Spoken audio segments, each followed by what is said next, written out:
dans la SSDI, en enseignement dans les écoles de commerce et aussi en tant que consultant en management social. Sur 30 ans et j'ai fait quand même 20 ans avec Adélie.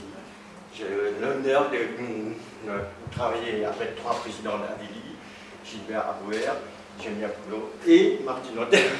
Voilà, je suis un ancien et bon, on reste à Adélie, on a certaines choses qu'on a envie de partager et ça, et je tiens toujours. Et bon, c'est aussi l'occasion qu'on a rencontré bon, dans nos conférences sur le management de projet, tout ça, discussion avec Martine et après, bon, avec Thomas, et on a venu parler de risque et après on dit tiens, pourquoi pas, c'est une manière de voir aussi les systèmes d'information, l'organisation sous un angle que bon, nous on le vit, mais ce que j'essaie de vous parler ce soir, c'est pour avoir des repères pour pouvoir discuter un débat après. Parce qu'en demi-heure, c'est énorme comme sujet et c'est très actuel et en même temps très business. Énorme. Bon. Je pars du principe que nous, en tant qu'êtres humains et le système, l'être humain, on a le côté santé, sécurité, service, en gros. Je m'excuse un petit peu, je reprends certaines slides de mes formations pour les masters, tout ça, c'est un peu chargé, mais en peu de temps, pour aller vite, alors j'essaie d'avoir des repères dessus. De l'autre côté, là, c'est tout ce qui est un petit peu la gouvernance, vous voyez, la gouvernance de performance, conformité, gouvernance produit. Ce que nous, on essaie de faire ce soir, c'est à la santé des performances, sous-entendu, performance financière et performance sociale et humaine. C'est ce que là, par rapport aux repères autour de la prévention, des TRPS, vous entendez plus parler de RPS que des T, parce que bon, on va distinguer pourquoi. Voilà. Et notre axe de développement ce soir, c'est l'organisation, pratique management et l'individu. Sachant que le but, c'est la réconciliation entre les performances technologiques, économiques, sociales et humaines. Comment on peut arriver là, où il y a des orientations pour arriver vers là. Bon, premier repère, un regard analogique dans un champ de force. Ça, on le sait tout en tant que système d'information, DSI, directeur système d'information, avec ces 4 niveaux de différentes générations de systèmes d'information. On a tout ce qui concerne la croissance et la complexité, l'intensité des contraintes, et aussi le côté, l'intensité exigeante, les 4 champs, et j'essaie d'aller très vite pour pouvoir gagner le temps pour la discussion derrière. Sachant que voilà, on a tout ça dans les DSI. Le premier défi, c'est le défi d'absorption de toutes ces méthodes, processus, compétences, technologies, budget, engagement. De l'autre côté, on doit aussi, en tant que DSI et système d'information, défi de satisfaction en même temps par rapport à ces méthodes, mais la gouvernance, management, usager, client, fait plaisir des deux côtés. Et en plus, ce côté est un peu des outils qu'on doit faire un défi de sélection, d'implémentation, d'intégration, d'optimisation. Et de plus en plus, mais on en parle moins, mais on est là, il est présent, c'est le côté défi de conciliation entre la santé et l'efficacité. Bon, je propose qu'on ait des directeurs des systèmes de santé pour gérer notre système de santé.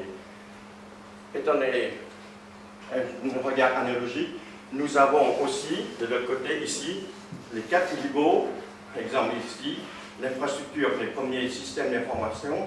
Ici, on peut comparer à la disposition biologique de nous-mêmes, les dispositions psychologiques, après sociologiques. Le but, c'est d'arriver à l'homéostasie, l'équilibre, qu'on cherche toujours à atteindre. Sachant que dans la réalité, il y a une dialectique entre l'individu et son environnement. De l'autre côté, ça veut dire l'environnement demande à l'individu de s'adapter aux principes de la réalité. Et de l'autre côté, nous, l'individu, on s'engage dans le monde comme une expression de soi et de ses besoins. Nos besoins sont là. Et bien entendu, on doit relever les défis, les impacts de nos sociétés. De l'autre côté, nos besoins physiologiques, que je fais approcher les outils, mais il faut faire les choix des outils. Et de l'autre côté, les besoins psychologiques concernant nos manières santé, efficacité, bien-être, etc. Et bien entendu, les impacts et nos besoins sociaux. On vit quand même dans une société avec des relations avec la société, avec les besoins qui retrouvent cet équilibre. Voilà, le premier repère par rapport à notre DSI, notre système de santé. Le travail. On parle de travail, on pense toujours la dimension emploi, c'est-à-dire qu'il renvoie, le fameux, on a un salaire, c'est une logique socio-économique. Les rapports surtout de subordination, on verra pourquoi derrière, les responsabilités. Et certaines sécurités matérielles, des fois, ça, on le sait, on fait parfois un amalgame en disant le travail, c'est l'emploi. En dehors de ça, on part à travers notre emploi. Mais par contre, on a ça de plus en plus, le côté de la dimension activité, ça veut dire tout ce qui concerne par rapport à notre manière de travailler, comme le terme l'ADI, c'est une activité, on est tout là, on a une autre activité que l'emploi qu'on a, c'est l'activité avec ADI, qui est bénévole pour X raisons, mais sachant que ce qui j'aime bien, c'est qu'on voit aussi le terme travailler, le mot latin c'est trepandia, qui signifie torturer. On est un peu maso, on vient torturer un petit peu aussi, intellectuellement, etc. Ça va. Et on a plusieurs activités, et en plus, le fameux côté off, ça c'est une dimension un peu plus élevée, c'est trouver une place au sein de l'humanité, laisser sa trace, etc. C'est quand même bon. Certains sont des ONG, on travaille pour les grandes œuvres. Bon. Ça aussi, ça fait partie du travail. Très bien, maintenant, le travail, c'est le bien-être. Elle peut être source de bien-être, mais vous verrez après, facteur d'équilibre psychique et de santé mentale, sur certaines conditions, mais en même temps souffrance. Dans le sens, si dans certaines circonstances, elle peut être pathologique, où les conditions ne sont pas atteintes ou compensées. Et comment on fait dans ce cas-là? Eh bien, c'est cette partie de contrepartie subjective qui nous permet de contrer, parce que, exemple, on peut travailler, si on ne travaille pas pour un salaire, on ne travaille pas, mais il y a une contrepartie subjective qui nous permet d'équilibrer notre bien-être. C'est cette partie-là que l'on voit. On a conscient ou inconscient, mais c'est ces parties-là qui nous permet de tenir le coup. Parce que c'est vrai, dans les salaires, on peut plus remonter. Certains seniors, comme on va parler, je fais partie, c'est pas nous de faire monter le salaire qui nous intéresse, c'est travailler sur nos valeurs, nos repères, ou quelque chose qu'on peut échanger, qui a un sens par rapport à l'activité ou par rapport à l'œuvre. Voilà. On passe que les malaises au travail. Il y a le mal-être.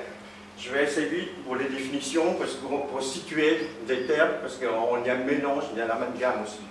Bon, le mal-être, d'accord, mais après il y a les tresses. Les tresses, bon, on voit tout. Les sources externes, internes, les contreparties subjectives insuffisants par rapport à nos contraintes. Bon, surtout le stress, c'est un état de tension intense. Il y a des tresses qui, qu'on va dire, je ne veux pas. J'aime pas les termes qu'on en dit souvent, négatifs, positifs. Enfin, quand il veut, c'est les tresses aiguës, c'est-à-dire on a besoin pour pouvoir concentrer, pour répondre à quelque chose, ou bien pour se défendre pour une tresse, bon, alors, une sensation. Elle fait partie de notre vie, mais ce qui dit un petit peu le problème, c'est les tresses chroniques qu'on appelle, qui est permanente, qui ça qui va créer la souffrance derrière. Enfin, la souffrance, vous voyez, bon, tout ce qui permet d'arriver, bon, c'est une étape qui est permanente, qui amène à la souffrance. C'est pour ça que quand on parle de, bon, pour faire un peu le même système, quand on parle de tresses positives, à la limite, on peut penser que c'est des tresses aiguës. Et quand c'est des tresses négatives, c'est des tresses chroniques. Et là, c'est ça le terme. Le chronique, ça veut dire, bon, on va arriver à des choses comme le burn-out, vous avez entendu parler, pathologies somatiques diverses, cardiovasculaires, et quand c'est souffrance, il y a carrément, je la suppose, on verra un problème qui est énorme ces derniers temps. Et psychosocial. Là encore, c'est une tarte à la crème. Je vous dis tout de suite, il n'y a pas une définition, consensus, officiel, rien du tout. Chacun balance, et je vous donne l'exemple des cas. Quand on parle de risque psychosocial, ça veut dire plusieurs avocats qu'on utilise presque au travail, bien-être au travail, troubles psychosociaux, qualité de vie, bon, c'est ce qu'on parle, tout ça, on parle de RPS. Bon, OMS, la définition, ce qui compte, c'est ça. On l'a dit, comme un état complet de bien-être physique, mental et social, et pas seulement par une absence de maladie ou d'infirmité. Alors la santé, ça veut dire multidimensionnelle, à la fois physique et psychologique. Ça, c'est les grands mots de la santé. Mais par contre, vous voyez, là, l'ANAP, Agence nationale d'amélioration des conditions de travail, et on va déjà faire la distinction entre le trouble et les risques. Parce que là, on parle de trouble, c'est quand c'est les résultats, les symptômes. Il n'y a pas de risque, la prévention, c'est avant. Vous voyez, déjà, ça commence à distinguer. Et enfin, en deux termes, vous voyez, là, c'est le côté un peu plus orienté, côté business. On parle de RPS en faisant référence à la stratégie de l'entreprise. Pourquoi un dirigeant doit-il s'intéresser aux risques humains en entreprise? Les raisons évidentes, elles sont là. Le risque pénal et civil, le risque d'image et le risque business. On parle aussi de RPS. D'accord? Mais elle est plus large et on voit, bon, et ça, le marché est énorme. Et enfin, le côté scientifique aussi.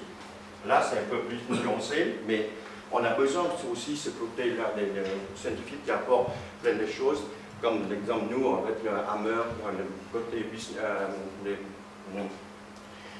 les processus de business, tout ça, qu'on a fait mon travail, c'est Hammer qui a commencé à remettre en cause les processus de métier, tout ça, c'est voilà, l'intérêt, c'est le côté recherche qui amène, qui fait un regard un peu différent par rapport à nous, qu'on est trop sur les guidons, on voit moins. Alors là, vous voyez, on parle de les risques, les RPS sont définis comme des risques pour la santé mentale, physique et sociale, c'est encore plus large, engendrés par les conditions d'emploi et les facteurs organisationnels, on va venir, et les relationnels susceptibles d'interagir le fonctionnement mental. On élargit encore. Bref, tout ce que vous retenez, c'est le RPS. Attention, qu'est-ce qu'on met derrière? Il n'y a rien d'officiel encore. Personne